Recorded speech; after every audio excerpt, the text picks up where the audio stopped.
का रउआ जानत बानी कि आधी रात के 12 बजे के बाद जब पूरा गांव सो जाला तबो केहू जागत रहेला। अगर रउआ लागत बा कि ई खाली कथा कहानी है तो आज के वीडियो तोहार सोच बदल दी। आज हम रउआ के ले चलत बानी बक्सर के ओह पुरान बरगद के पेड़ के पास, जहां आज से 50 साल पहले एक रात में पूरा के पूरा परिवार गायब हो गईल रहे। और जो ओह गली से जे गुजरेला ओकरा गांव के शमशान से एगो ऐसन आवाज सुनाई देला जेकरा सुन के कलेजा कांप जाला। वीडियो के आखिरी में हम रउआ के ओह बरगद के नीचे रिकॉर्ड भइल असली आवाज और ओकर खौफनाक रहस्य बताई।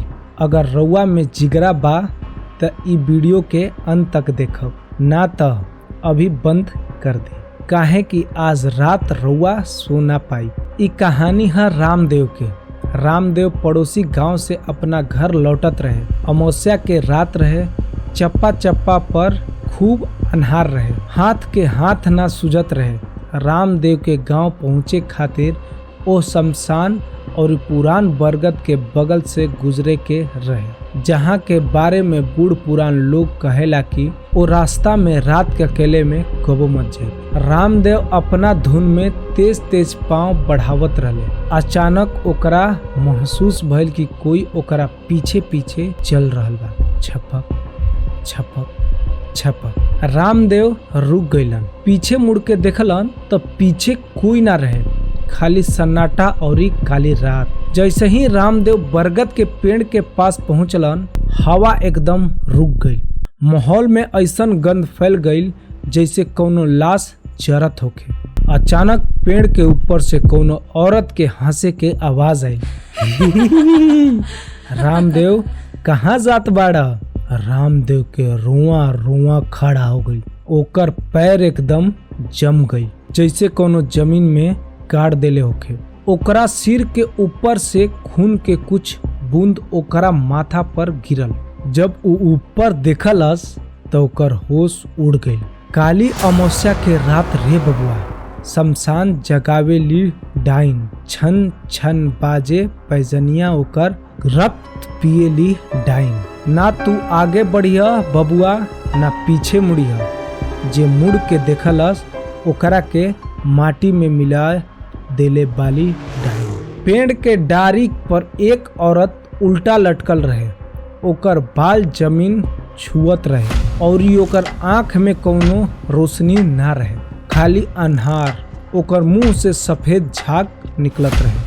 वो औरत धीरे धीरे पेड़ से नीचे उतरल। ओकर पैर पीछे के तरफ मुड़ल रहे। वो रामदेव के तरफ हाथ बढ़ा के कहलस, आज 50 साल बाद कोनो शिकार मिलल बा। रामदेव अपना पूरा ताकत लगा के चिल्लैलस और गांव के तरफ भागे लागल। पीछे से ओकरा लगे घुंघरू और पाजेब के सरसराहट के आवाज आवत रहे। ओकर सांस फूले लागल रहे। आँख से लोर बहे लागल। ओकर लागत रहे कि आज ओकर आखिरी रात बा। भागत भागत रामदेव गांव के हनुमान मंदिर के पास पहुंचल। ओइजा जाके ऊ बेहोश होके गिर पड़ल।